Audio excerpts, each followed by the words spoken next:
the meeting to order. We'll start with pledge of allegiance.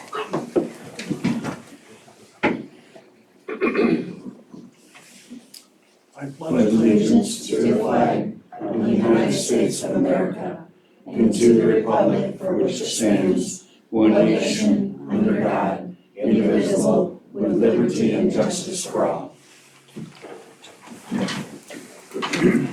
Well, before we get started, we lost two longtime Evansdale residents who contributed quite a bit to the city of Evansdale.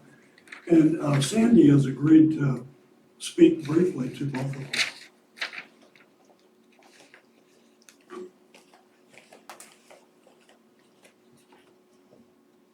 Sandy Clemens, 218 Trail Avenue. I'd like to ask you to join me in acknowledging the passing of two citizens who served the city of Evansdale well during their lifetime. First one, both of these passed away actually the same day last week. I didn't realize that. I thought they were a day apart, but on the 30th. First one is Fred Saul, who not only being a businessman in town for many years, operated Saul Hardware, but he was the mayor of Evansdale back in the 1980s, and that's when I came to know him, was when my husband Bruce served as a councilman under him. And he went on to work in areas outside of the city, but for benefiting county and state as well. The other individual is Lorraine Atkins. And Lorraine worked for many, many years in many different areas, not only working for her community, but for the city in coordinating blood drives. And I came to know her working with her on planning and zoning board. And I just feel we should all strive to contribute to our town and beyond the way these two individuals did. You may not have always agreed with everything they said or how they did things, but I truly feel, had the best interests of the city at heart. And we lost two good people. That's right. Thanks, Sandy. Thank you, Sandy. Thank you, Sandy. Roll call. Walker. Here. Beam. Yeah. Siebel. Here. Osborne. Yes. Bender. Yes, here. So I need a motion to approve tonight's agenda. I make a motion to approve tonight's November 3rd agenda. Second. I have a motion and a second. All in favor? Aye. Aye. Opposed? The next item is the approval of October 19th meeting minutes. Motion to approve the regular meeting minutes for October 19th. Second that. Motion and a second. That's a roll call vote. Walker. Yes. Beam. Yes. Siebel. Yes. Osborne. Yes. Bender. Yes. The next item is the approval of the resolution calendar. So moved. Second, got a question on it. Okay, go ahead, Steve. Just to explain to me a little bit about the rescinding and then the new resolutions on that out there, why or what's going on, so I don't understand anymore. Well, when we received the minutes from the planning and zoning, we found out they didn't have a quorum. I can speak to that. Sure.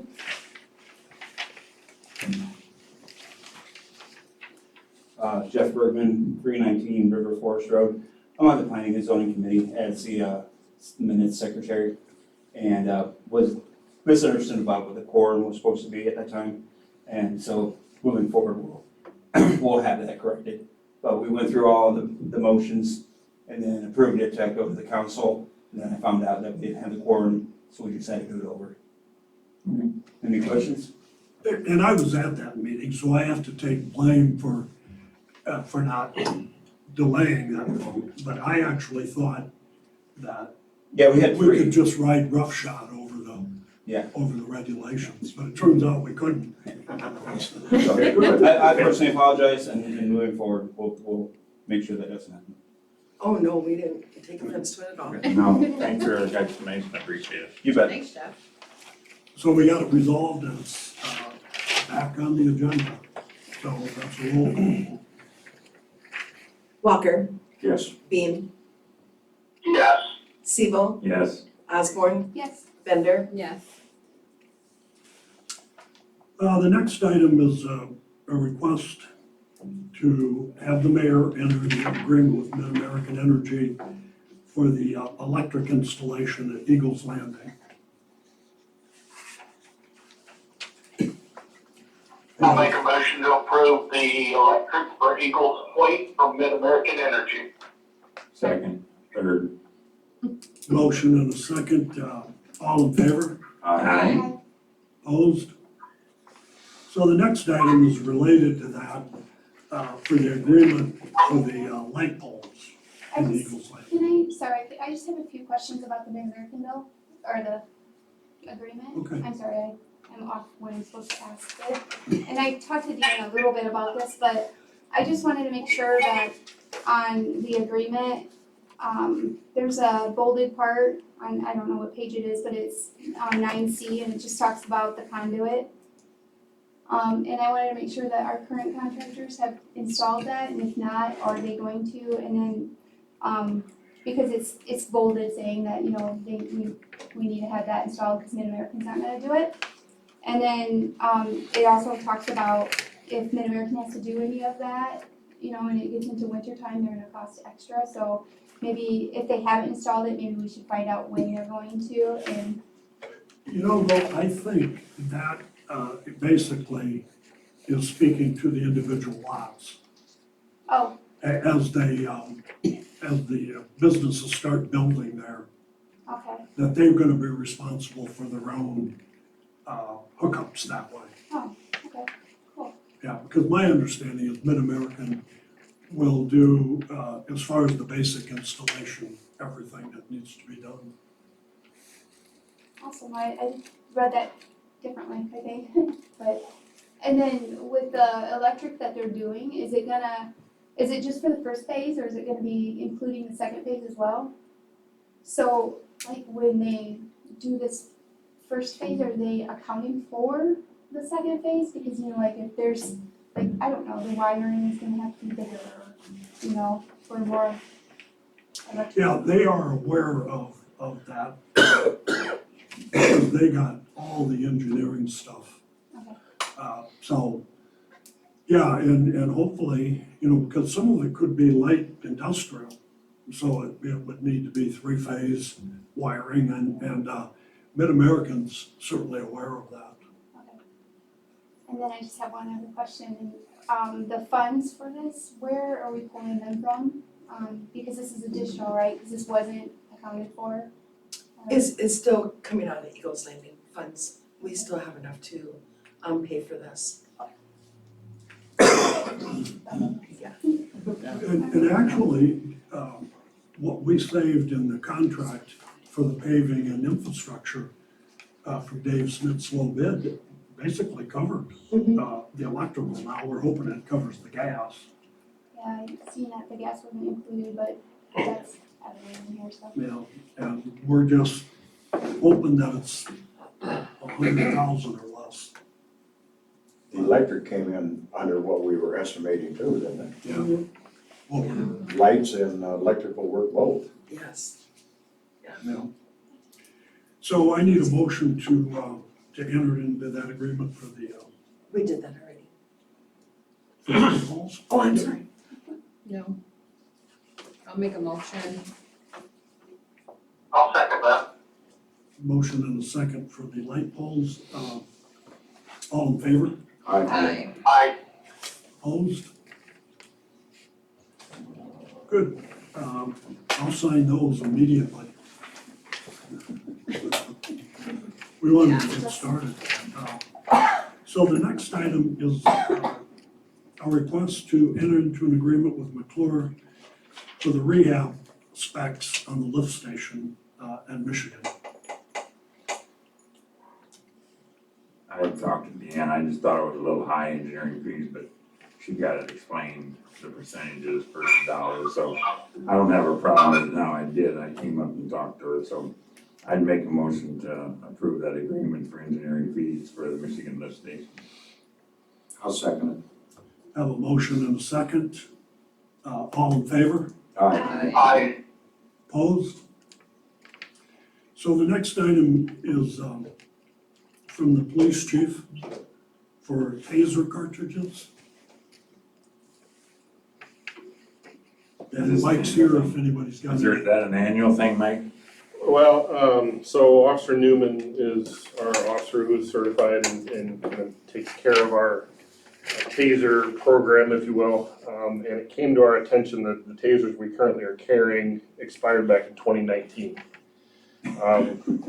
So, although those cartridges will probably still work, there's also a concern about a liability perspective from the perspective of the company we purchased them from. Should they fail for some reason while the officer's trying to deploy a taser in the line of duty, the concern would be that there's a liability. So that's why we're looking to. I be honest, it's probably a money grab on the part of the company as well, but you know, they put a date on it and say that it expires after so long. So to try to stay in line of that, we follow those guidelines, I guess. I appreciate the response, and I'll approve the request from Chief Dean for the taser cartridges in the amount of $1,063.88 for budgeted FY22. Second. It's okay, we got a motion and a second. All in favor? Aye. Opposed? Aye. The next item is discussion and possible action on Bright Street. So did everybody kind of get up to speed on what's going on there? I have this weekend. Well, so Bob Frickson had put in a bid to get the property and tear it down. Well, then he realized, once he got to looking at it, that it's not the whole lot as he imagined it. That there's another private owner of the front section of that lot. So what he was actually getting was really an unbuildable sliver of land, in my opinion. But we gave him the legal address, or the legal description on the property. So, you know, and he readily admits that it was his mistake, but he wants to back out of that agreement. And what he agreed to do is tear the building down. If we reimbursed half of what he paid us, he was gonna pay $1,800 and demolish it and haul it all away. So he has agreed to haul most of it away if we reimburse $900, and he'll eat the rest of it. Is that about right, Chris? He's gonna haul, we pay for the landfill costs, he hauls everything away. He does all the concrete, the septic, there's actually 2 septic systems there. He's gonna take both those out. It's pretty cheap to have it torn down and removed for $900. Well, Even though there's an agreement. we pay the landfill. Oh, we pay the, well, so it's not a 900 split, it's Yeah, 900 split plus the landfill. so it gets real messy, and Chris actually had gotten another bid on it, just for comparison.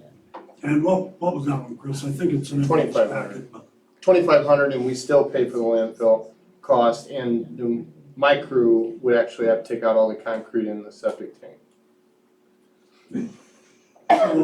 Can't we make Bobby maybe pay for the landfill cost, being he did this agreement, he backed out, he wants to have to tear it down, can't we maybe have some leverage to say, we want you to do this for us, because we're doing this for you? Or is that too much of a verbal? Well, it probably is, because Chris is estimating the landfill fees at $5,000. But it's still cheaper than the other one, at 2,500, we still pay the landfill. Yeah. And, you know, we had discussed Chris and Deanne and I and Brian about making Frickson eat the whole thing and not giving him back his money. But I don't know, he's a longtime resident who's done a lot of work for the city at a very reasonable price. So I didn't think, and I think you agree, don't you, Chris, that there was no reason to rub his nose in it. He made a mistake. He's willing to eat a fair amount of money for his own labor and equipment. So, I don't know, I guess I'm inclined to go along with it, but unfortunately, I get to defer to the council. To me, it's still cheaper than the outside bid, so. Yeah. And it gets it tore down and stuff removed. Because, at one time, we actually thought we were gonna have to do it all.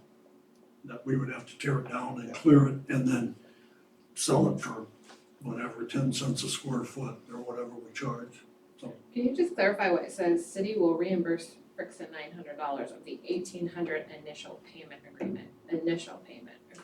His bid was an $1,800 check plus tearing it down Oh, and hauling it all away. And he estimated, I talked to him a couple times about this, that it would be $7,500 for hauling the stuff and landfill costs for him, plus the $1,800 on top of it. So he had, $9,000-$10,000 in some tiny little sliver of a lot. So once he sobered up, he realized that it was a mistake. That the city's gonna absorb. And I who would- keeps the land? We do. Okay.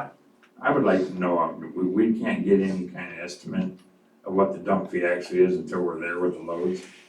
We have no idea, Bobby would have no idea, he's saying 7,000. Well, he should have known that when he bid it, what he would get involved in, that it was gonna be way more than what he'd done. And to me, he breached the contract of what he said he would do. I'm not in favor of having a bunch of change arounds and then pay money out to him. I just think that's very unprofessional. I understand what you're saying, Mayor, but I can't support it. I know you're gonna say the next thing is, well, who are we gonna get to tear it down? But I'm just asking if we could have any more dialogue with him to work together on the dump fees, being he's kind of caused the error in what we agreed on the contract. Well, I don't know, the only area of compromise I see, or the easiest area, is to not reimburse the $900. And that would lessen our burden a little. What do you think, Chris? Yeah, I mean, you're not gonna get a better deal than what he's offered us.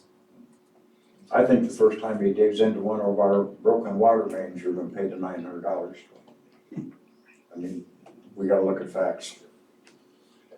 Yeah, I'd hate to get into a disagreement with a good contractor, but I understand what you're saying, Steve, because we had those same discussions. So he made a mistake, and he wants the city to help him out on it. Mike? I've bought a lot of land and sold land in the past, and I'm just curious, was the city aware of the layout of the property lines? They were, because I don't recall any discussion about it. I guess for me, and I'm just throwing this out there, but I think it comes back to good faith. I think Bob entered into it in good faith, just as well as the city was trying to sell it in good faith. And like you say, he's a longtime resident, and I don't think anybody was trying to do anything malicious here. Just kind of an oversight. And like Chris says, I think this is probably the best deal you're gonna find. Well, I think that's right. So, I don't know. As I said, I'm inclined to think that reimbursing him $900 and having him haul everything away except for the concrete. That which too. Chris, He's taking that too. No, he's doing that too. He's he's doing that too? Yep, he's doing everything. Okay, We just gotta pay for the landfill costs. okay. And I'm estimating high, they could come in at $3,000. It's relative, it's estimated about $200 a load for a 15-ton truck is what we were averaging when we've done some cleanups in town, so 20 trucks maybe, I mean, at a high. And he was hauling the concrete to, one of our facilities? Yep. Yeah. I just have two observations just from this conversation, and I'm not privy to any previous knowledge other than what I've heard since I walked in late. We could probably save some money with dump fees by giving the concrete to the DNR and also having Habitat for Humanity come and take any usable wood out.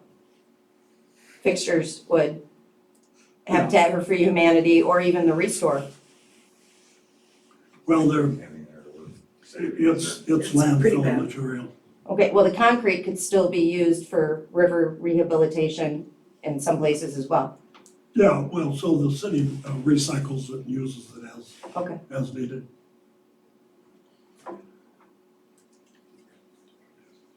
So, what's the verdict, council members? I'm in favor of giving him $900, let him haul it and we pay the fees. I think it's the cheapest way to go. Of course, you could try to burn him, but like I still say, we'll end up paying it every time he works on one of our jobs. Yeah. I mean, Bob's no dummy. He just made a mistake here. And, of course, he can just sit back and do absolutely nothing and we can fight him in court, I guess. And that's not gonna be cheap, you know, so. If it's our dump, why do we have fees? The landfill. Oh, so, okay. You said it was going to our facility. The concrete. The concrete. Yeah.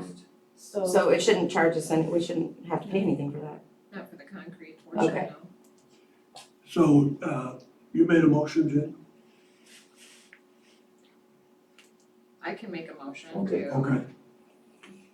reimburse him the $900. Is it Don Frickson? It's not on here, so I'm just like saying it. Bobby. Oh, Bobby Frickson. The $900 for the 111 Bright Street agreement deal. What did it say, what do we got in the contract, if you come to a gentleman's agreement and one side backs out or we backed out, I mean, doesn't that kind of make the thing just null and void? I right away called Laura, our city attorney, and if they, don't go into the contract and our time's up, which we gave them 60 days, Mhm. then it just comes back to us anyway. And we start all over again. It seems like we're always on the short end of things, aren't totally upfront, more money we give in, we wanna be hospitable to vendors and everything, but we take it in shorts all the time. We never stand up for anything, but, understanding the situation, I guess I would go along with it too. I'm opposed to it, but I've got a question, and can we not redo the process that he took on?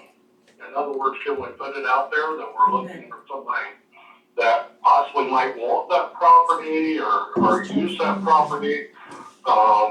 And see if somebody else bites on it? I mean, he's not the only fish in the fry. He was, right? Well, it's, so we have one bid is all on it, and, that property is not buildable. And our ordinances do not allow for a separate standalone storage building. So whether there was some interest in it previously from some of the neighbors, where they thought maybe they could throw up a pole barn or something, our code does not allow that. So, it's a piece of land that someone would be paying taxes on and mowing. So we were excited to get one bid at least. Now, we have an agreement, we have his check. If the council said, we're not giving you your money back, and you're gonna need it, we could do that. I think that'd be a bad decision. But So I have a motion, do I have a second? Mhm. Motion and a second. Yeah. All in favor? Aye. Hi. Opposed? Okay, so, we will reimburse Mr. Frickson when the work is done. Next week, we schedule, well, depending on this, we schedule it for next week. So everything should be completed next week. And we can, put together, an amended contract, I guess. So, well, good. Okay, public discussion. Ryan Ramirez, 930 Central Avenue. I'm here today to lift the contract off my pit bull that we had discussed maybe about a month ago. I think we talked, Ryan, that you were allowed to bring your dog back. At the time, there was a discussion to not allow it in the city. And I was told from the animal control person that a pit bull has to have that statement on file, I mean, it's a pit bull in the city. It's nothing against your dog. I love animals. I got 4 of them. But if we don't follow the policies in the ordinance, it doesn't mean anything against your dog. It just means it has to be deemed a nuisance or a dangerous dog. Yeah. And you haven't had any issues, as Chris spoke at the last meeting, that we haven't had any issues. So I'm encouraged that that's been going on. I don't think we have any venue to take that dangerous dog logo off any pit bull, not just yours. If there's others in town we know or we have or we find out, they'd be tagged the same thing, regardless if they're an incident or not. Right. Nothing against your dog. I mean, I know where you're coming from. I listened to you talk last time at the meeting and after the meeting, and I fully understand where you're coming from, but if we don't follow rules and regulations, then we might as well not even have a government body here to, for all citizen safety and well-being and just procedure follows. So, but she's a dangerous, she's labeled a dangerous dog because she attacked, or another dog. I mean, when there was no blood drawn on the previous, why she was initially, put on the dangerous, as a dangerous dog. She never broke skin, there was no blood drawn, no nothing.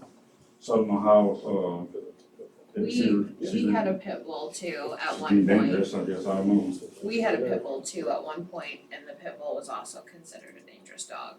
And all of the rules and regulations that are on your pet were on our pet.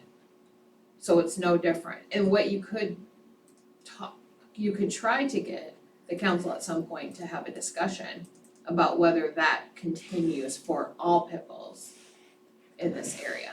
But that's something they would need to Well, discuss. we just had a contract between, my mom had a contract, we had signed a contract between me and the animal control. Yeah, That she had signed, we're just looking for the lift to be, but even if we're not it's, looking for her to, not be being, gathered with every other pit bull around here, you know what I'm saying? We're just looking for this contract that we signed to be lifted off of her, which was made for her.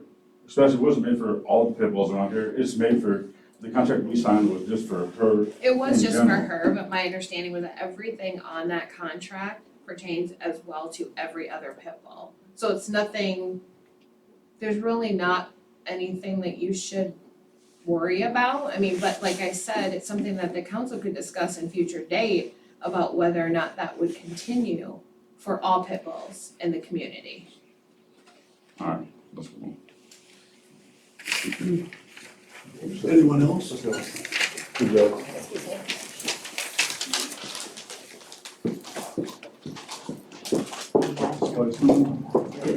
Okay, so, last week I was here, or last meeting I was here, Laura Edmondson, 1674 Michigan, in Evansdale.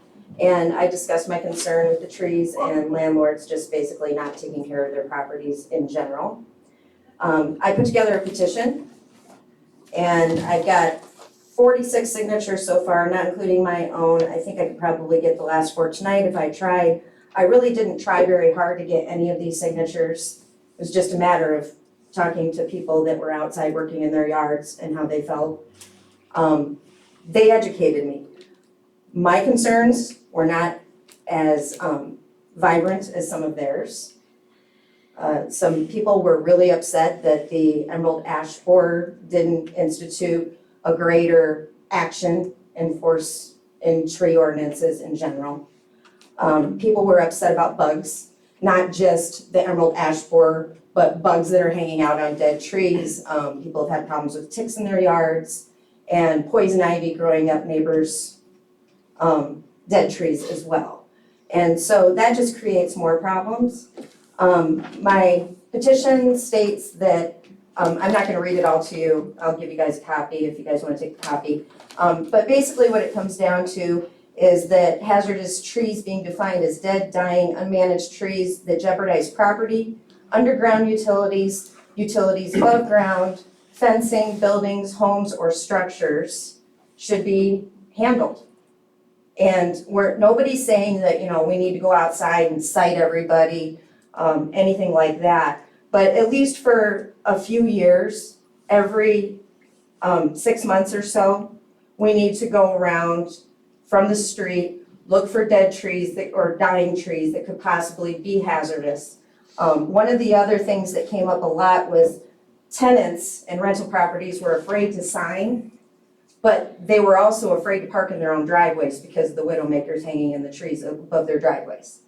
So that was another conflict that came up, and I'm sure I'll think of more after I leave today. There was a whole list, a whole host of issues. But most of them did come down to people that are trying really hard to keep their property values up and take good care of their properties. Were really frustrated with surrounding properties not taking care of theirs. Specifically in regards to the trees. I didn't get into conversations about rental properties or the kinds of tenants that are living in them or anything like that until I went to the school. I had a meeting at the school in regards to my daughter, and I stopped and talked to Jen Willand, who is the principal at Pointer.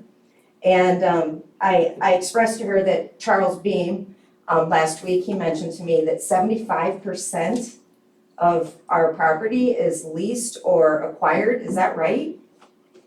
That number seems really high. Is that right? Property ownership? It is high, it runs from 67 to 75%. And that's crazy I high. doubt it. I I've doubt never it. even heard of that. I think we need to look into that further. And so what I did is Wait a moment, wait. Look into what? if that number's accurate. What's that got to do with anything? We're gonna tell people they can't have rental property in the city? No, I'm not saying that we're gonna tell people they can't have rental property in the city. What I'm saying is that we need to expect our landlords to take better care of their rental properties in the city, because there's a lot of people, and this was what Jen explained to me, there's a lot of turnover in the school, and there's a lot of turnover in community, especially amongst our children. Because the children are not staying in the school district, and then they're leaving and they're coming back, and they're leaving and they're coming back. They're not building good relationships. And there's a particular area that she told me she was concerned about by the school that I looked up and I did some research on, and it is primarily all rental properties. I think it's Feltz, yeah, Feltz Avenue. She was particularly concerned about that area in general, with kids walking home and stuff. She may or may not come to the next meeting. She wanted to prepare a little bit more. So, basically what my goal is with the tree ordinance is that if landlords are unwilling or unwilling to take care of the trees on their property and they should get a citation, that money be allocated towards owner-occupied homes. Well, it applies to everybody. Yeah. All of our ordinances. Right. So are you a homeowner? I am. It would apply to you. I agree. Okay. So we'll take your petition whenever you get it filled out, drop it off at City Hall, and we'll take a look at it. Okay. We'll make sure the council sees it. Okay. So that's as far as we're gonna go with this? We're not gonna talk about it any further, or is there a follow-up procedure to this? We would just need to look at it and talk about it. Okay, so you guys are gonna talk about it on your own or at another Put it on the meeting? agenda. It'll be on an agenda, okay. And then my second question Go ahead. I'm fairly certain that our codes address dead trees. Okay, well, if that's the case, then why isn't the code enforcement addressing dead trees? Well, who's says he isn't? The number of dead trees in our community, especially the ones that are falling down on fences already. As I said, we'll take your petition under consideration. Okay. And I would like to congratulate you, Deanne, and your win last night. Thank you. I'm just curious as to what the protocol is now to hiring a new clerk. We need to hire a new clerk, right? I haven't seen anything in the website or online. Yeah, that really hasn't been discussed with council yet. Okay, That'll come at a future meeting. so is there not gonna be a hiring or? Not at this time. Okay. So then that would mean that you continue on as clerk and mayor I mean, I don't take the office until January. until January So 1st? at that time, they'll make that decision. Okay, so then the meeting in January would be when that would be on the agenda? No, real sure. What are your thoughts? Well, I'm not sure. We need to discuss it. She was just elected. Right, right. So, Well, we all knew that she was gonna win. She was a shoo-in. I just wonder why we weren't already looking for somebody. It seems like they should be in training during these 8 weeks. I wouldn't say. perhaps we are, and it's still in discussion.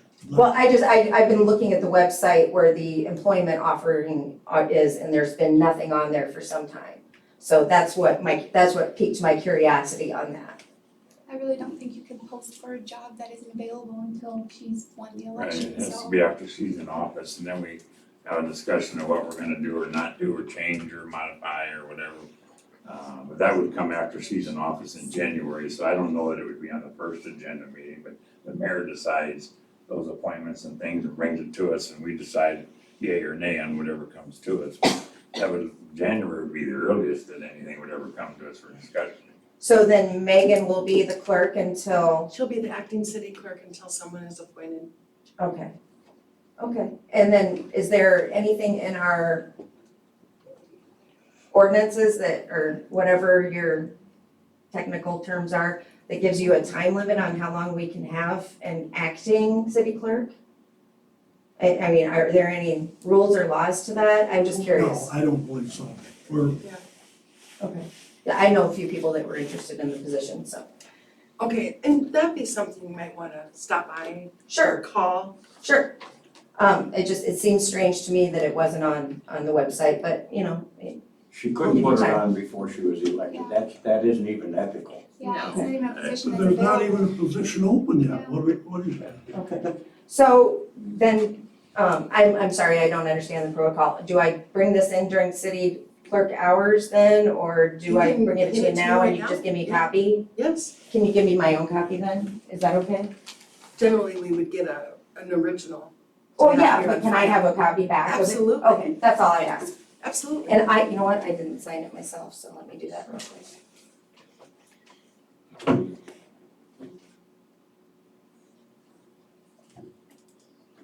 There you go, thank you.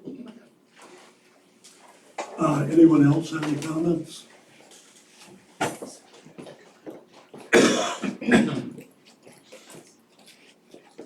Kelly Parker, Marion Street. I want to congratulate the council on their work on Bright Street, 111 Bright Street. When I've been walking around in Ward 3, a lot of people have been asking, can you do something about the dilapidated rental property on Mary Street? So just want to put that forward to the council and so you could have it on your radar. A lot of citizens there would love to see it. They say it's infested with rodents. And that the city has been acting on it in some manner. I'm not sure what that is. So, thank you for taking care of 111 Bright Street. Anyone else? So, for the mayor's report, I also would like to congratulate Deanne, Thank you. Christie, and Justin. Ron isn't here, Ron Nichols. was also elected. So after the first of the year, we're on to new territory, new frontier. Also at your table, you have these protocol or prototypes of signs that we've gotten bids on, rough bids. So we're not asking for a decision tonight, but I just wanted to put them out there so that you could take a look at what some of the options are. One of the issues we have, I think you had mentioned, Steve, that you wanted a bigger sign. So we did get some prices on bigger signs. But one of the issues we're gonna run into is the resolution on those bigger signs. So this little inset here is basically this blown up to 100%. So the print transformations representative just wanted to put that on a radar, that if we want that big of a sign, we're probably gonna need to do something a little differently. And that she suggested, the best resolution, in her opinion, was a 4x8 sign. And if you look at that sign that Fischel's has on our property now, that's available right off from Evansdale Drive, is 4x8. And that's not a bad size sign. But, so, again, I just put this out there for discussion. And I don't know, we ask each one of these companies to make their own proposal based on some rough thing I put together. And Print Transformations did just a phenomenal job, I believe. But they're also more expensive. Are we thinking about two signs if we do it or when we do it, or are we just thinking about one? One, you know, I don't see, and again, we're open on this for discussions, but I don't see where a sign is gonna work for the highway.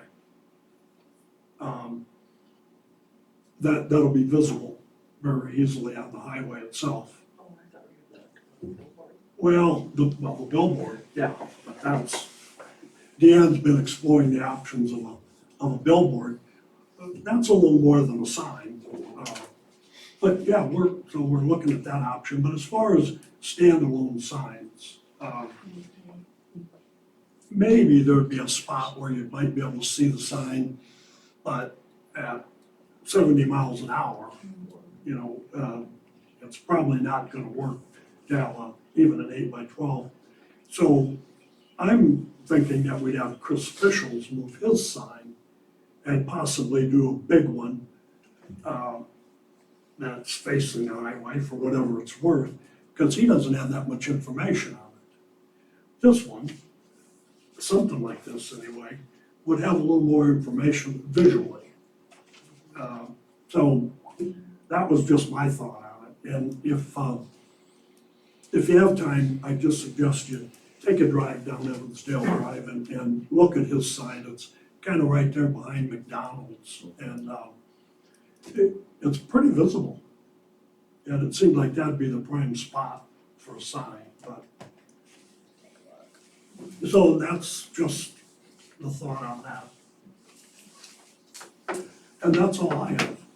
Council? I had a question for Mayor-elect, you're probably not a two mayor. You sent an email one day about RISE grant possibility, you're talking with people. Is that any fundamental ability? Nope, Not at this time. strike out there, okay. Let's sign that. So the good thing is though, there is some interest out there, and I spoke with Adrian today from Bolton and Meek, and Dave Schmidt, the contractor that did our development. Once he found out what we're doing to encourage development there, he was very interested. And he's very hopeful that we're gonna have businesses in there. If we get like in the phase 2, if we get some type of manufacturing, wholesaling or such like that, then a RISE grant would be a very possible action. So that's what we're looking into right now, so we're just waiting for it to come down and. Had we discussed that before the RISE grant and the doing the extension at last meeting? No. Or have we just, No, we haven't. we had just informally thought about that, I guess. Deanne put it out in an email. Yeah, Yeah, and so unfortunately, we were getting a little excited about it, and it's not on the near future anyway. And have we, I asked this when Troy was here, looking at, and I know I was told some reasons from Troy, and I don't know if I visited with you or about getting a developer. I know I heard they're tied up, they haven't got money, they got a lot of projects going. But to get somebody of interest in that field that could help us, like you see in Waterloo and Cedar Falls, they're always booming and growing, and developers are bringing everything and then some to the councils for thoughts. Has there ever been any dialogue with anybody in Waterloo and they've just told us no? Or could we have any dialogue with any of them? Let's see if there's no interest, then there'd be no interest, but I think they'd be a great source. That's their field every day of the week versus a realtor. And they can maybe give us some insight to what maybe is out there in the world that we don't know by our little nucleus that we're functioning under. I've always been curious about that. Well, I'm not sure, maybe you know this Yeah. better than me, Deanne, but I believe Troy had reached out to a couple of the big developers in Waterloo, and they had their plates full. You know, the Brent Dahlstroms and the Ben Strohs and, Isn't Chris reaching out to some of the bigger ones Yeah, too? And yes, he is. a couple of times now, he's come back with some stuff, but we've scrapped him because we don't want this in this area and we don't want this in this area. And it's moved him around, and we've got two contractors that's agreed to hold off for a year, but they're still willing to build, so we really haven't made a decision as to who we're going to let in and who we aren't, and to me, it's scrapping Chris, so that he can't go out and promote it. You know, we had the shopping center was sold, it was gonna go in, yeah. and the council put a halt to that. You know, so, We did ask him to delay that. yeah, and they delayed it for a year, the guy would still look at it a year from now, but, I don't see a big hotel moving in right now. I think if they're gonna move in, they're gonna move in closer to the center out there, and they're already looking at some farms out there now. Well, and Birch has donated how many acres right out there by their property to the city of Waterloo for that development. So, you know, as far as a big motel, Deanne and I were talking about that may not happen right away until that park has opened up and started to develop.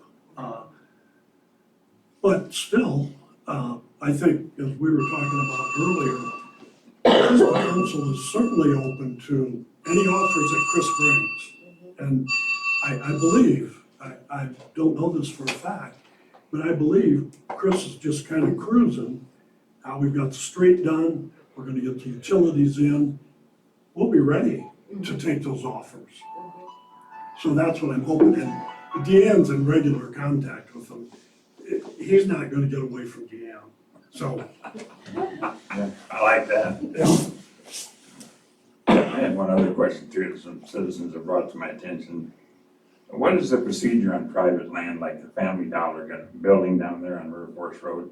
I know that was, wasn't a city property, but is there a protocol that should have came through P and Z first with some discussion rather than just apparently getting a permit and they start building? Because I was asked that question, but nothing seemed to come forward, and just start building. You know, I believe because it was commercial, and wasn't that property sold to him by Casey's? No. That was private owned. Privately Yeah. owned. But it was commercial, so he got his building permit, and So you don't have to come to P and Z with plans or what the thought is going there, preliminary plot or anything, you just, you would if it's city property. It's not a development, it's just a building. Prior to my appointment to P and Z, so I really can't speak to it, but if the zoning allows it and privately owned, I mean, it's pretty straightforward if the zoning allows it. The only reason they brought it to my attention, they said, how many dollar stores are we gonna have in Evansdale? I agree. And I said, yeah, I agree with you too, but I'll find out if there's any protocol or procedure why you can't discuss it, it just pops up again, you know? I know, I can tell you from experience with that land, when it was changed to commercial, it had to go before the planning and zoning. There was going to be 2 buildings put on it, commercial, and it had to go through planning and zoning, be cleared. Then it had to go through a zoning vote, and it was stayed a commercial then for about 2.5 years. Don't get me down to the month, I'm trying to remember back into the mid-90s now, okay? Then it was changed back to residential, and it, with a planning of 28 houses in there. And that had to come before planning and zoning. At this time, it was all privately owned land, but it was a development, and there would be asking for help. So it had to go through planning and zoning. It stayed that way until approximately 2004. Then it went back to commercial again. And it went through the same steps, but it didn't go to planning and zoning because there wasn't anything planned for it at that time. In the meantime, Allstop, Al Nix, had bought 1.9 acres. He built the Allstop, and that land that they're building on now was the excess he didn't need. So he sold it to an attorney in Waterloo, and I'm sorry, I don't know his name right now. Then Chad Deutsch, let's back up a little bit. Chad Deutsch bought that entire piece of property, all 23 acres. Okay, and at that time it was commercial. 21.1 acres, 1.9 belonged to Al Nix. Then Chad Deutsch bought that little piece of land so he could get the setback he wanted to get into his apartment complex. Then he sold it to another private individual, and they sold it. And the only reason I know about it is because I owned the land. I knew there was some tie there years ago. I guess, one of my big concerns is letting all these corporate businesses, set up shop and build their weird little buildings is, what happens to the buildings when they bail? I mean, we're talking about Burger King and McDonald's and the Dollar Tree, and they're not attractive buildings, they're specific to the logo, to the company. So then we're just kind of stuck with them. Yeah, well, I'm not sure that there's an answer to that question. I didn't quite understand the question. What, is there any responsibility for what happens to the buildings when they bail? Like if they close. What up. happens Yeah, to if the they buildings close. when they build? When they close? When they're closed. Like Burger King isn't even open for breakfast, and they could close next month. Who? Burger King.